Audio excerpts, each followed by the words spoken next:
I feel stupid that I fucking believed him when he was remorseful. I feel stupid that I believed him, that he wanted to make it work, and he was so remorseful, and he was so understanding about my feelings and why I felt the way I felt. And Hello my people, and welcome back again to another interesting video. It's your girl Maria Davis, and thank you so much for tuning in another interesting video.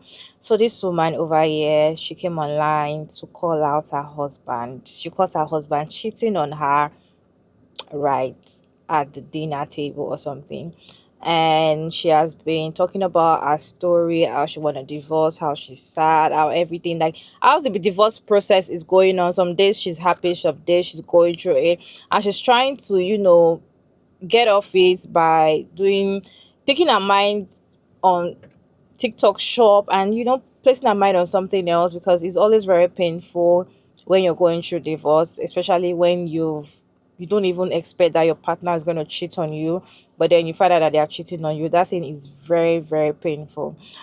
Anyway, she posted this video, and this got one particular reaction that I want to share with you. Let me read this video for you all to watch, and I'll share my thoughts at the end of the video. so I'm a little bit calmer now than I was in the other video. I officially have all of my divorce papers and my letter of agreement for the mutual consent refilled out so I can go to the courthouse on Monday. He is coming by today to get a box of crap and give me my keys to my apartment. And then I'm going to get him to re-sign these. I feel stupid. How am I feeling? I feel stupid. I feel stupid that I fucking believed him when he was remorseful. I feel stupid that I believed him, that he wanted to make it work, and he was so remorseful, and he was so understanding about my feelings and why I felt the way I felt, and he was so like, I will do anything to make you comfortable in this position because I know I gave you heart problems because of the heartbreak, and he was so good at lying to me. He was so good, and I feel so stupid. I feel so stupid that I dismissed the divorce. I feel stupid because now I have to go and refile because I believed him. He showed all the signs just to fucking find out the whole time. Up until last night. Other women. I feel stupid. I feel so stupid. The question is, why do men always beg when they know that they are not very done with you? They'll come back and beg and act like, oh, they want to change, they want everything to work out well, but then they don't want everything to work out well. They just want to deceive you. Why does it always happen? Why do they always do that? And the thing is that women always fall for that. Most women always fall for it. Most women would definitely fall for it. Most married women always fall for it. Imagine you have a cheating partner, or you have a partner that you've been talking about something that he has been doing wrong. You've been saying don't do this, don't do that, and the person is not changing. Then all of a sudden the person just tell you, or the person started saying that, oh, it's like this person is going to leave me, let me switch. So they start switching things, or they'll not come to you and tell you, I want to change, or I'm going to change, I'm going to do all of that. But you guys, they do not change. They just say all of that just to take you back to zero. Why does it always happen like that? And why do married women always fall for that thing? Let me read this video for you all to watch, and I'll share my thoughts at the end of the video. I feel stupid that I fucking believed him when he was remorseful. I feel stupid that I believed him, that he wanted to make it work, and he was so remorseful, and he was so understanding about my feelings and why I felt the way I felt, and he was... So I've been following your story for a while now, and my heart just completely goes out to you. I know that you posted a video a couple days ago asking, has anybody survived infidelity or cheating? And you said that your partner hasn't physically cheated, but there's been forms of cheating. My personal story is that my partner cheated on me for 4 years, my husband. I did not know, no red flags, and he was able to hide it very, very well. He had a horrendous porn addiction, was talking to OF girls, sending Corn back and forth with other women, some of them being my friends, but mainly his coworkers, and several other women basically lined up, probably in a grooming process where he was going to sleep with them. So my discovery day was extremely traumatic. I thought I was married to a wonderful person, a great dad, a great husband. I thought our marriage was maybe not perfect, but okay. And looking back, there were a lot of things that were broken in our marriage, but I want to break down for you because I did choose to stay and our marriage has never been better. I want to break down for you what I've learned in the last 3 years that will hopefully catapult you to a place of understanding that his behavior right now is not personal. It is probably not even thought out. And it is probably a method he's been using way before, since he ever met you, to where now he's at a crossroads and he's got to decide what to do. And I know you said you had approached a therapy. There has to be a specific process to this when it comes to therapy. It can't just be any therapist. So I'm going to break this down for y'all. So most of the time for these young men, they start off as boys, being in families where the parents are either emotionally unintelligent, have no way to regulate their emotions, or just toxic behavior patterns, a lot of abuse in the home, etc. And so this child has to figure out a way to help his pain. And if his parents cannot help him regulate that pain, he's going to go into vicious cycles of shame, anger, abandonment, sadness, not feeling good enough, not wanted, feelings are not validated, and little to no reassurance or love. You can read some of my things here on that. Let me just move myself here. You can pause this and read all this. So then we have someone who is addicted to fantasizing because they have to figure out a way how to cope with these emotions, right? And so they can go off in the room, they can read books, they can play video games. But Corn is being introduced to these boys at a very, very young age, sometimes as early as 6 years old. So they learn with Corn, I can get all these emotional needs I have met. It makes me feel safe, protected, pleasured, validated, reassured. It's my best friend. It's a false connection. It makes me feel wanted and desired. So a lot of these women, I've noticed in Corn, it's not always about the body. It's not always the most beautiful woman on the planet. In fact, beauty really has nothing to do with it. It has everything to do with her speech. And a lot of these men are looking for that validation, that reassurance that mom or dad never could give them. So he thinks that this is controllable, but then one day he meets you and he thinks, this is wonderful. This is the perfect woman. I want to spend the rest of my life with this woman. I love her so much. And he thinks that he can put down this behavior pattern that he's been doing over the years, which I'm going to actually get further into, because you make him feel safe, protected, pleasured, validated, reassured. You're his best friend and you make him feel wanted and desired. So here are some of the core beliefs that they believe when they're masking good behavior. And when I mean masking, they're actually looking at you and looking at mom or dad or whoever else is in their presence and trying to figure out, who do I need to be to make this person happy? And they take all their bad emotions and they put it behind this mask. So I want you to imagine a man wearing a happy mask and behind him is this really sad person, because he does not feel safe to be vulnerable around you and to show that he is sometimes the bad guy or has negative emotions. So they believe that expressing emotions is a sign of weakness. I must always be in control. If I admit I'm struggling, people will lose respect for me. If I'm only lovable if I'm perfect. I should handle my problems alone. My emotions aren't important. Others' needs come first. If I'm vulnerable, I'll be rejected or ridiculed. Here are the signs and symptoms of what a lot of these men act like in front of you that don't look like red flags at the time, but these are the red flags of this. And here are some more.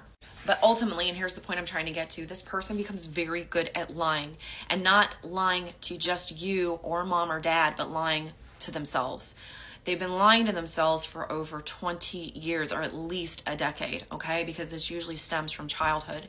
So a lot of times when we as women find out about these addictions, or we find out about the sex or the hypersexuality or the infidelity, these are all painkillers to hiding difficult emotions. And we can't comprehend it because we're just seeing this for the first time. But this man has been hiding this for a very long time behind your back. And a lot of it has to do with denial. I want you to think of like Jekyll and Hyde. I can be the good guy because I really love this person. I want to spend the rest of my life with this person, but I can't seem to let go of these strongholds or these pulls or these ties that I have to this other person I've been hiding for so long. So this is where we talk about the work has to be done. These men are not going to figure this out after one therapy session, after a month of therapy sessions. This is going to take a long time. And this is where you're deeply wounded, you're crushed, you're hurt, but this is not a personal vindication or attack on you. This is actually you and your partner coming to a crossroads and realizing, okay, what do we do about this? And If he truly, truly is saying to you, I really, really want this to work, even though he's relapsing, which is what he's doing. If he's telling you, I want this to work, I will do whatever it takes to make this work, I am so sorry. Do not fall for the love bombing. Do not fall for the gaslighting. Do not fall for any of those things. But if you truly want this to work, you have to take the rose-colored glass off and you have to put on a magnifying glass and look at this person as an addict. You have to look at this person as someone who's been doing an addictive behavior pattern for a very long time. And so when they say, I will do whatever it takes to come out of it, and you can send him this video, he has to understand that it's going to take the rest of his life.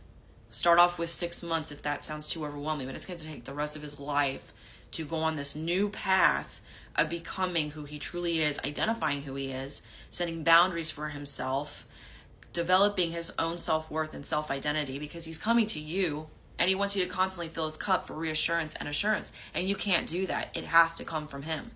So it's unrealistic to believe that a man who's been lying to you for over a decade is going to stop lying next week. That's where this work has to start. He's got to take those masks off.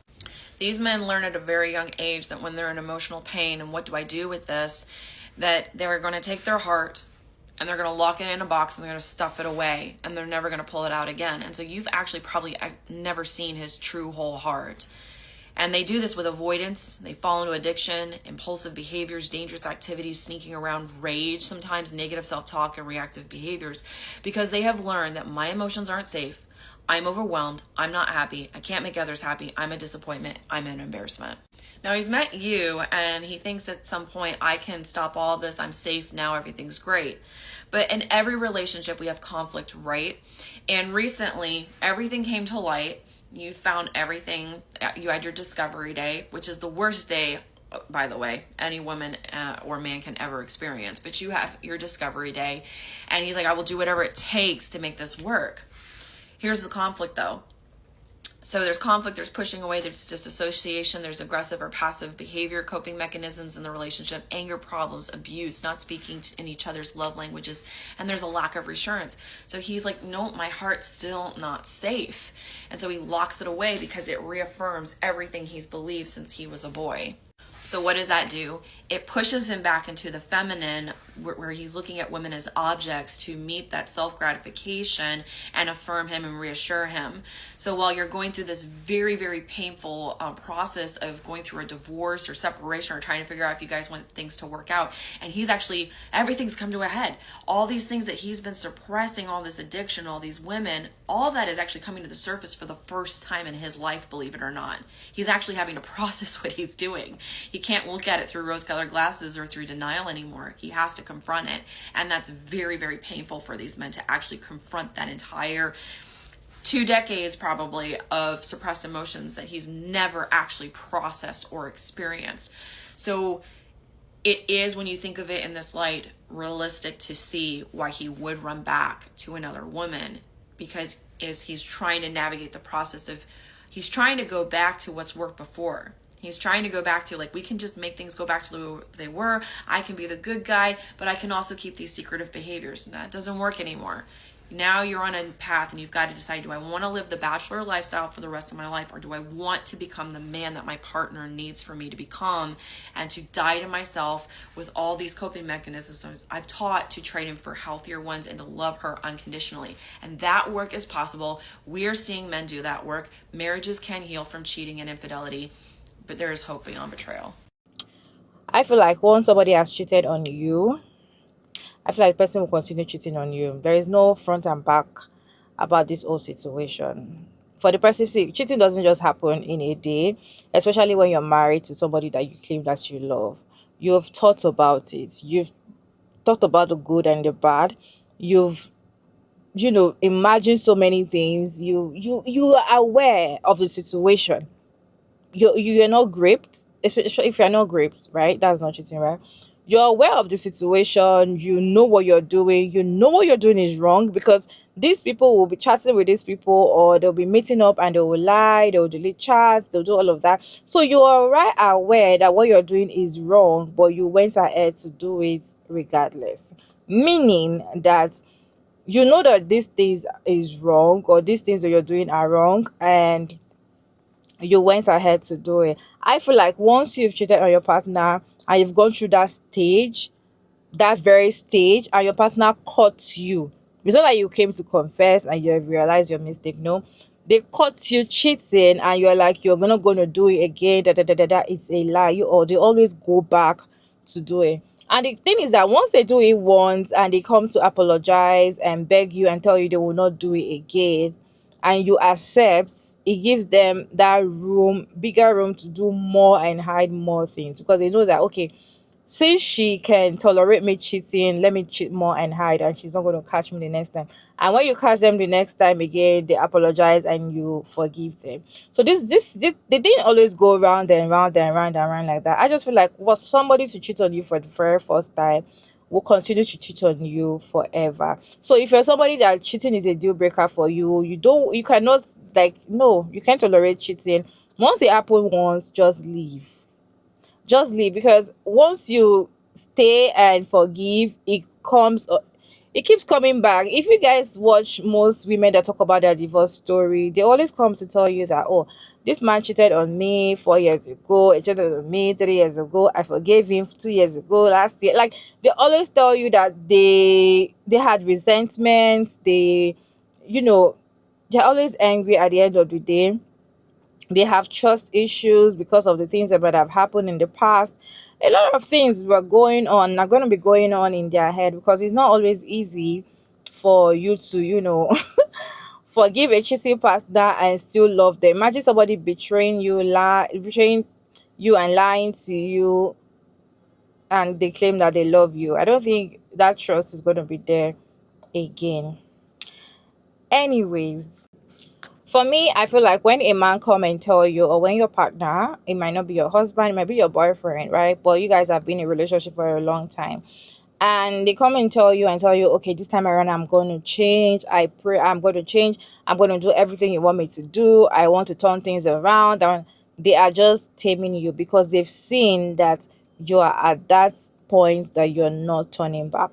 They've seen that you're going to leave them, and because they cannot do without you, and because they're afraid other people are going to have you and benefit so many things from you, they need to deceive you and bring you back to zero so that you forget what they were doing. And because we women were so, emotional, we're like, so women just feel like men change. These men don't change, okay? Whatever they've shown you who they are, that is who they are, okay? You fall again and they go back to the same thing, and you hate yourself for accepting and believing these things were going to turn around. Anyways, what is your take on today's video? Let me know your thoughts down in the comment section. Respectfully, it's your girl Mara Davis, and thank you so much for tuning in today's video. I hope you enjoyed this one. Please like and share and subscribe, and I will see you on in my next one. Bye.